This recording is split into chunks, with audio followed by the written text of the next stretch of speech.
Halo, selamat sore guys. Assalamualaikum warahmatullahi wabarakatuh. Dimana teman-teman dimanapun, semoga sehat selalu ya. Ini saya ada kedatangan Vario 160 tahun 2022 yang punya motor atau konsumen saya. Ini bulan 11 guys. Jadi motor ini kilometernya saya hidupin dulu.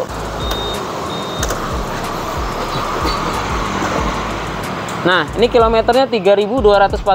Memang kesehariannya konsumen saya ini agak jauh ya pemakaiannya. Mungkin bisa 100 km sehari ya mas. Ya, kira-kira 100 km lah kurang lebih sehari. Jadi masalah di motor ini, konsumen saya merasakan jeleduk lagi di depan. Di sok bagian sini, di depan jeleduk ya.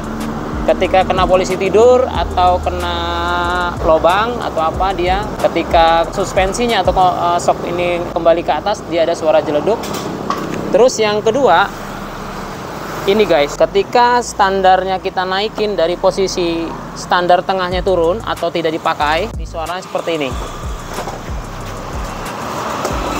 Coba agak dideketin. Nah, ini ada suara jeleduk di daerah sini. Nah, itu guys. Bukan suara standar ini ya guys, tapi suara ini. Di daerah sini. Nah, itu. Suaranya di daerah sini. Cuman tadinya konsumen saya mau minta ganti sok. Ini. Menurut saya nanti dulu. Saya mau cek di daerah stabil yang di sini atau damper ya, penahan ketika mesin atau apa namanya, motor ini kena beban atau dia balik lagi ke atas. Ini ada namanya damper di sini, seperti engine mounting ya. Kalau di mesin, penahan mesin di antara mesin dan sasis itu namanya engine mounting. Kalau di Vario lama kan engine mountingnya di bawah sini ada dua dia, model seperti Proling di sini atau di bos-bosan sasis di daerah crankcase. Nah, yang terbaru Vario 160 itu di sini.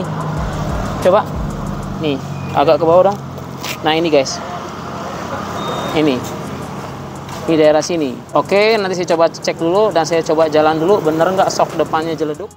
Oke, ini coba kita jalan ya guys. Motor ini sekitar 1 bulan ya, sekitar 2 bulan pemakaiannya.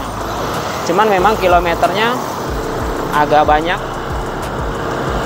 Tapi kalau menurut saya produk Honda itu kualitasnya bagus-bagus ya, dari zaman dulu itu bagus. Cuman setelah kesininya yang saya bingung, kok banyak kendala ya. Maksudnya seperti hal-hal kayak gini nih. Nah, ini suaranya geleduk. Tuh. Nah, ini geleduk ya. Nah, ini geleduk lagi. Saya coba lagi sekali lagi. Nah, ini geleduk ya. Nah, ini di daerah suspensi depan. Ketika ngantem lubang ke atas, dia balik lagi suspensi ke atas, itu ada suara geleduk. Jadi gini guys, di sini saya nge-review atau bikin konten ya tentang motor-motor sekarang atau Vario 160. Saya tidak pernah menjelekkan produk ya. Tapi kita di sini sebagai mekanik, kita mencari masalahnya di mana. Nah, gitu kira-kira. Jadi kita cari masalahnya. Jadi yang membingungkan gini ya guys, ini terserah penilaian teman-teman semua ya. Karena motor baru-baru sekarang, saya bingung, umur sebulan, 1 bulan, kilometer masih rendah, itu kok sudah ada trouble, sudah ada masalahnya. Sedangkan dulu itu ya, dengan motor-motor yang lama, ya contohnya motor lama itu banyak ya kalau di Honda ya. Seperti macam-macam sih, kayak Astrea Supra, Astrea Grand, terus GL Pro, GL Max, terus Supra Pit, Revo Pit, Revo Absolute, dan Supra X125 itu terkenal dengan motornya yang mesinnya bandel dan jarang ada trouble. Kalaupun mereka servis pun ya mungkin servis rutin, ganti oli gitu. Kalau kampas rem habis itu udah wajar karena pemakaian ya. Atau gear set sudah mulai kena atau mulai habis, itu wajar karena pemakaian. Tapi hal-hal yang seperti gini ini menurut saya tidak wajar nih. Tidak wajarnya kenapa? Ini motor masih baru banget gitu loh. Jadi ini menurut saya penilaian teman-teman nih. Kira-kira salahnya di mana? Pemakaian atau materialnya yang kurang bagus? Kira-kira gitu. Kalau saya atau teman-teman yang berkecimpung dengan di mekanik, kita cuma cari solusi dan gimana caranya memperbaiki. Kira-kira gitu guys. Oke, coba kita bongkar dulu. Kita coba cek lagi di suspensi depan. Ini biasanya di daerah fiber itu yang kurang tebal atau kurang lebih besar ya. Jadi oli itu kurang tarik ke bawah karena fiber tadi terlalu tipis jadi enteng. Terus yang kedua, ini bisa jadi olinya kurang. Nah, kalau yang untuk di standarin 2 ketika kita standar 2 motornya itu ada suara duk. Saya coba lihat dulu masalahnya di mana. Oke, kita bongkar ya guys.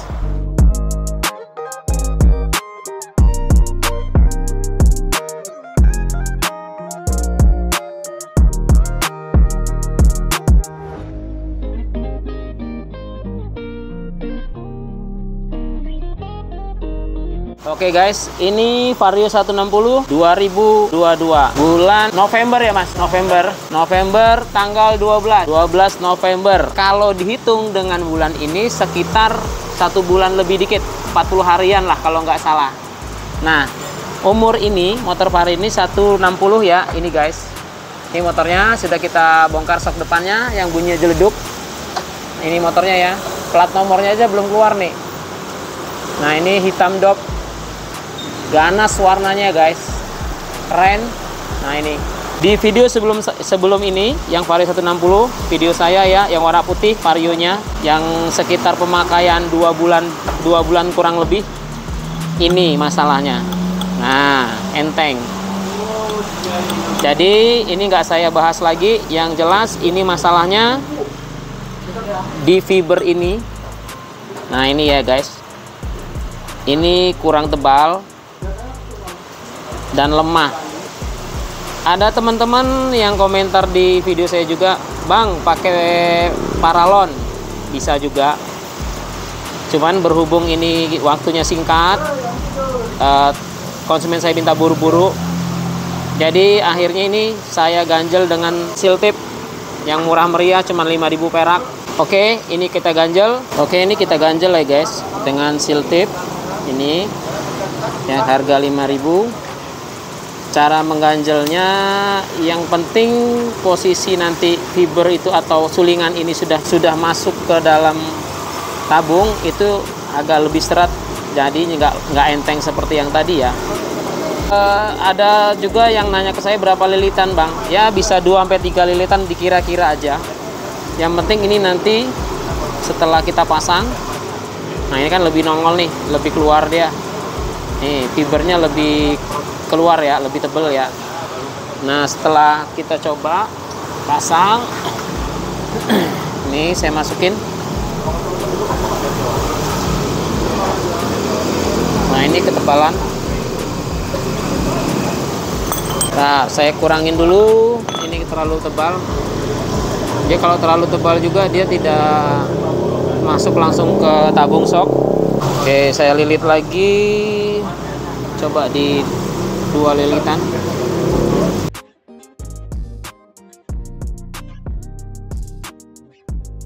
Oke, kita pasang lagi fibernya. Oke, kita ini masuk dia. Oke, terus coba kita pasang pernya. Terus yang kedua, masalah di Vario 160 di shock ini kurang sering jeleduk. Ini teman-teman ya, video saya juga sebelumnya udah saya bahas. Sorry, ini agak mendung dan kondisi hujan. Hujan nih guys, jadi agak gelap. Oke, ini akhirnya kita pakai senter ya. Nah ini kalau di motor Matic, semua Matic ini harusnya oli ini di daerah sini kelihatan. Nah ini kurang juga, ini juga bisa mengakibatkan jeleduk ya. Cuman kalau oli ini terlalu banyak juga, ketika shock turun ke bawah itu keras dan gak enak. Setahu saya ukuran oli Matic Honda itu sekitar 72 mili kalau diukur pakai takaran, tapi biasanya itu kita pakai di antara 60 sampai 72. Kalau dia kekerasan kita kurangin sekitar 65 mili atau di atas 60. Kalau kelembutan kita naikin dari 60 mili. Nah, tergantung nanti konsumennya mau gimana, minta lebih keras atau lebih lembut biar dia makainya enak, atau konsumen motor yang punya motor ini enak makainya. Kira-kira gitu. Tapi standar pabrikannya sekitar 72 mili, di antara 65 sampai 72 mili. Nah, tergantung penggunaan kendaraan itu di mana, di daerah posisi jalan bagus atau dia lebih banyak di jalan-jalan yang tidak bagus atau rusak ya, atau kebanyak gelombang. Nah, kira-kira ini olinya tidak sampai ya guys, dan tidak kelihatan tuh. Nah, nih. Oke. Ini coba kita bongkar lagi dan kita perbaikin fibernya yang kecil tadi. Nah, ini kita pakai double tip ya. Waduh, ini double tip udah jelek banget ya, tapi dalamnya bagus. Oke, ini kita beresin dulu. Semoga nanti hasilnya bagus. Jadi gini teman-teman, kalau dibilang itu cara pakainya yang nggak bener. Jadi gini, ini menurut saya ya. Saya salah satu pengguna Honda dan saya sering gonta-ganti pakai Honda, dari motorsportnya, dari Matic-nya, semua itu saya sering pakai. Jadi yang saya lihat kesininya itu motor produk-produk Honda ini, saya tidak menjelekan, tapi lama-lama kebanyakan agak-agak banyak ada trouble ya, ada masalah ya. Nah, ini nanti bisa teman nilai sendiri deh. Nah, ini motor yang sudah sering saya bongkar di Vario 160 dan ini yang saya bikin videonya kembali biar teman-teman bisa melihat. Ini motor baru 1 bulan lebih dikit. Memang kilometernya lebih sekitar 3000 km, dan kebetulan konsumen saya ini pekerjaannya memang jauh, tapi yang setahu saya, setelah saya tanya ke konsumen saya, dia jalannya dengan posisi jalan bagus. Beliau adalah dosen ya, dosen di satu universitas. Jadi sekitar 1 bulan lebih sudah merasakan shock depannya jeledak-jeleduk nih. Oke, sekarang terserah teman-teman semuanya. Kalau kita sebagai mekanik, kita mencari kelemahannya dan itu yang harus kita perbaikin. Gimana caranya tidak mengeluarkan biaya banyak atau tidak mengganti, karena ini motor masih baru, kira-kira gitu.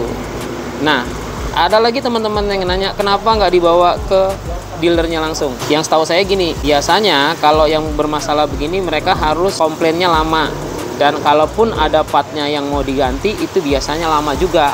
Nah, kebetulan kalau kayak teman-teman semua yang bekerja atau punya aktivitas, mungkin dong motornya harus ditinggal atau nunggu lama karena kan harus dipakai lagi. Nah, teman-teman maunya cepat, kalau bisa hari ini pun atau hari itu pun lah dimasukin ada komplain, mereka harus motornya ready kembali, kira-kira gitu guys. Oke, kita beresin. Kita akan ngecek bagian shock belakang yang bunyi jeleduk juga.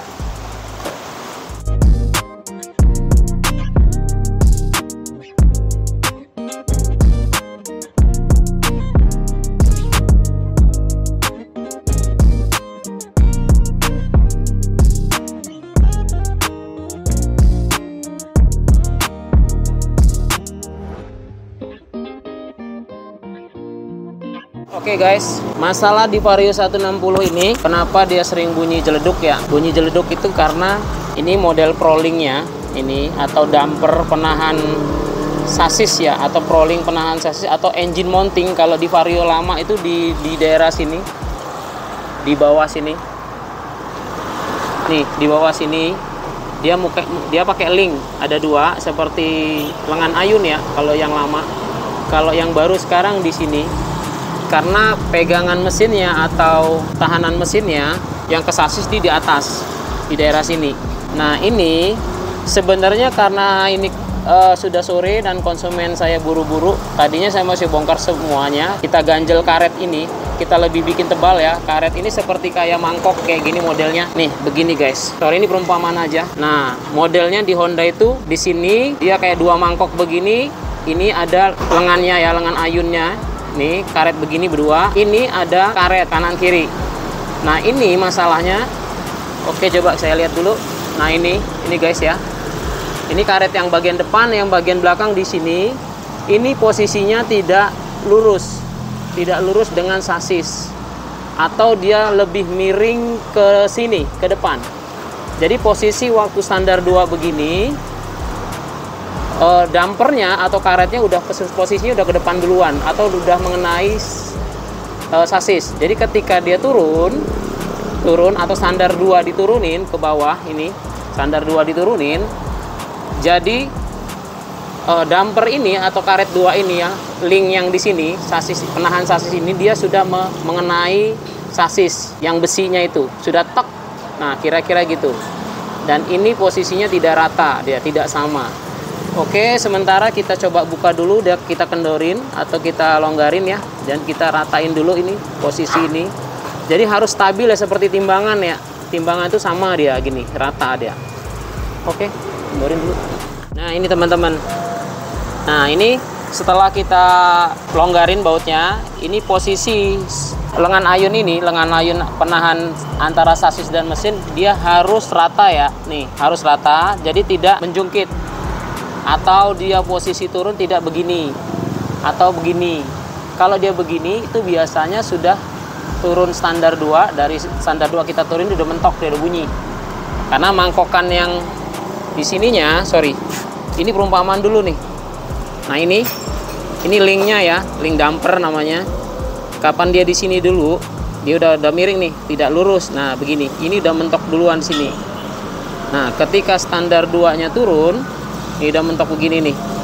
Kira-kira ini untuk perumpamannya ya guys ya. Nih, ketika standar turun, kena beban motor turun, dia udah tek. Daerah sini udah mentok di sasis. Nah, ini link tadi kita ratain, kita lurusin. Lebih baik di posisi standar samping ini kita kendorin baut yang di sini. Ini kanan kiri kita kendorin, terus ini kita ratain. Nah, setelah itu baru kita kunci. Nah, ini udah rata nih. Nah, kita kunci. Coba dikunci dulu. Oke, teman-teman. Ini sudah kita setel ya. Nah, ini jarak ini, posisi dia lebih bagus kita nyetelnya di standar samping ya. Jadi ketahuan nih link yang ini yang seperti timbangan ya, seperti ayunan ya kalau di mainan anak-anak itu. Nih, seperti begini. Dia harus posisinya sama. Jadi di antara sasis yang di sini ini harusnya sama. Contohnya seperti gini. Kira-kira ya. Ini contoh. Jadi link yang ada karet kanan kiri itu posisinya harus begini. Jangan begini salah satu. Kalau dia salah satu begini, itu biasanya bunyi. Karena mangkokan yang di tengahnya ada karet ini sudah mentok duluan di sini, makanya bunyi. Nah, yang harusnya begini. Kira-kira gitu. Jadi nyetelnya harus kita kendorin dulu kanan kiri, kita samain dulu, baru kita kunci. Sebenarnya ada alternatif lain yang lebih bagus. Karena yang saya lihat ini masalahnya dampernya ini terlalu lembut. Atau karet yang di sini nih, ini kan ada karet ya teman-teman nih di sini. Mana nih? Sorry, ini udah agak malam karena kita harus beresin motor ini karena konsumen saya harus besok udah kembali bekerja kembali dengan kendaraan ini. Nah, ini ada karet. Nah, ini menurut saya kurang tebal ya, atau kurang tinggi ya. Nah, ini salah satunya, satu lagi di atas ini kurang tinggi. Makanya kalau posisi dia stabil link ini atau penahan engine ini, engine mounting namanya sebutannya, ini kurang lurus dianya. Jadi tidak sama arahnya atau kedudukannya. Jadi dia ketika turun standar 2, dari standar 2 kita turunin dia bunyi. Kira-kira gitu guys. Dan ini sudah oke, nanti kita coba jalan lagi. Mudah-mudahan tidak ada masalah dengan sok depan. Sudah kita beresin. Ini sok depannya udah oke, sudah dipasang lagi. Nah, ini nanti kita coba kembali. Kita pasang dulu bodinya dan tidak ada masalah. Mudah-mudahan aman. Oke guys, kita pasang dulu ya.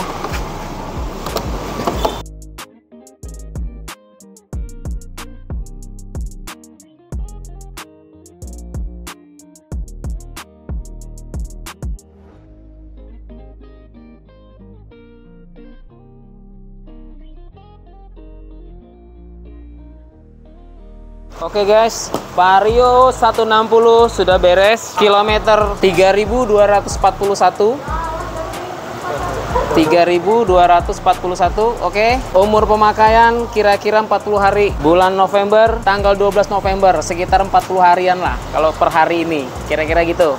Kendalanya di shock depan jeleduk, di sok belakang jeleduk juga, tapi bukan sok ya guys. Jadi teman-teman yang punya Vario 160, ketika distandarin 2, jangan ada bunyinya, ada suara celeduk, jangan cepet-cepet ganti sok. Tolong dicek yang crawling di sini, link di sini nih. Ini namanya engine mounting yang terbaru Honda 160, Vario 160 di atas dia, bukan di bawah. Beat juga yang baru dia di atas semua sekarang. Engine mountingnya di daerah sini, bukan di bawah ya guys. Nah ini, jangan buru-buru ganti sok.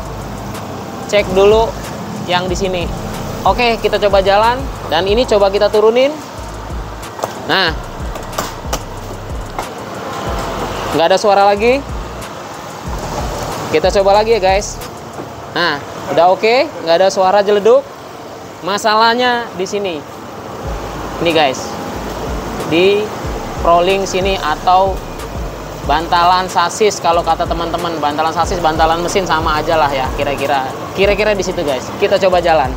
Sok depannya masih jeleduk atau tidak? Oke, ini teman-teman Vario 160-nya. Warna hitam dok, keren. Warnanya sangar. Nah, kita coba lagi ya. Ini di polisi tidur nih, kebetulan jalan ini banyak polisi tidur dari lubang. Nah, ini aman. Tidak ada suara.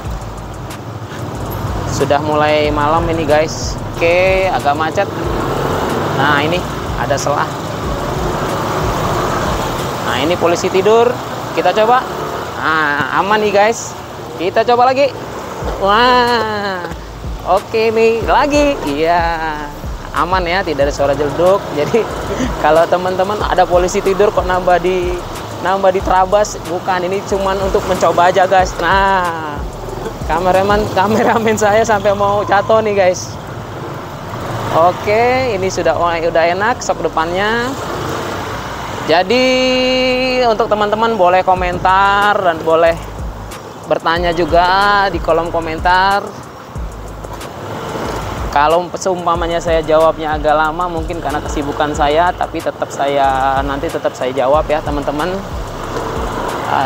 Tidak apa-apa bertanya, kritik, saran itu boleh. Terima kasih untuk kemajuan konten saya juga atau YouTube saya. Dan intinya gini ya teman-teman, saya tidak pernah menjelekkan produk. Jadi, tapi kalau kami sebagai mekanik itu mencari permasalahan. Kenapa motor ini masih baru kok sudah seperti itu? Mungkin untuk kedepannya, mungkin untuk pelajaran kita lah ya. Maksudnya kita bisa memilah-milah. Ini motor ini atau kendaraannya saya mau beli ini lebih bagus yang mana nih? Artinya kelemahannya di mana? Jadi kita tahu gitu loh. Kira-kira gitu teman-teman. Dan mungkin untuk produsen atau pembuatnya mungkin pabrikan Hondanya mungkin nanti ke depannya untuk bisa lebih bagus lagi dari materialnya ya. Ini karena kayaknya sih sepertinya materialnya kurang ada yang kurang gitu. Setahu saya juga pencinta Honda, dari dulu saya pemakai Honda dan motor Honda itu hebat-hebat dan kuat-kuat. Cuman ya kalau dengan kondisi kilometer rendah gini, ada yang bertanya juga kemarin, bang mungkin makainya atau gimananya, atau makainya asal gitu loh, tidak ada kurang perawatan. Oke gini, jadi motor itu sebenarnya harus perlu perawatan.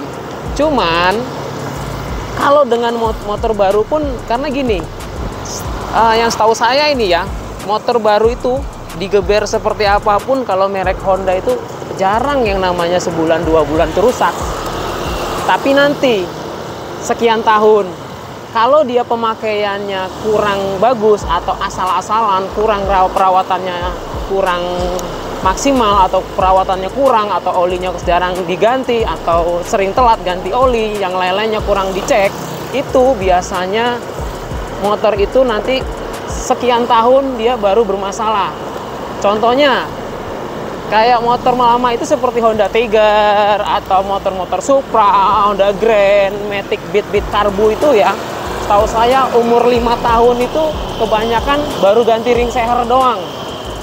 Nah setelah diganti ring sehernya lagi bisa lebih dari 3 tahun atau 3 tahun kalau pemakaian normal.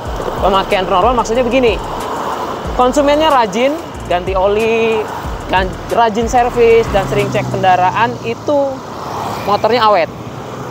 Dan itu hitungan tahun ya guys, bukan hitungan bulan atau hitungan kilometer rendah, atau baru udah 1000, 2000 sudah bermasalah.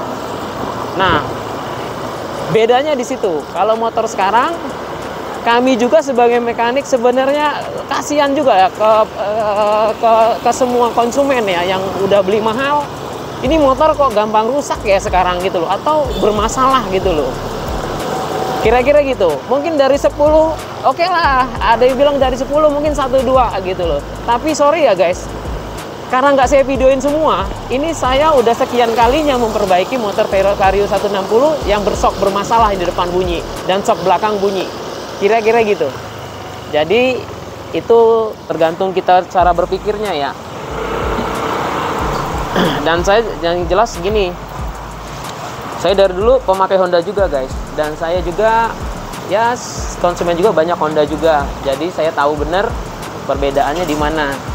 Dan kelemahannya di motor-motor baru ya ini tidak dipungkiri, dan bukan jadi sudah jadi rahasia umum. Kelemahan Honda itu sekarang lebih banyak di sini kelemahannya, dan tidak semua kelemahan, kelebihannya pun ada. Jadi kita menilainya ya terserah masing-masing kita menilainya. Dan jangan takut membeli kendaraan baru juga Honda. Yang jelas kalau kami jadi mekanik, ya kami memperbaiki dan mencari solusi kenapa motor itu bermasalah. Kira-kira gitu guys. Terima kasih sudah memberi saran juga ke saya di video saya. Mudah-mudahan saya lebih baik lagi untuk mereview atau membuat konten untuk masalah di motor semuanya. Mudah-mudahan lebih baik lagi, dan teman-teman bisa belajar atau bisa mengerti kelemahan kendaraan masing-masing seperti apanya. Oke guys, terima kasih banyak. Sudah malam, konsumennya saya juga sudah mau pulang. Ini motor sudah beres dan sudah oke. Terima kasih guys.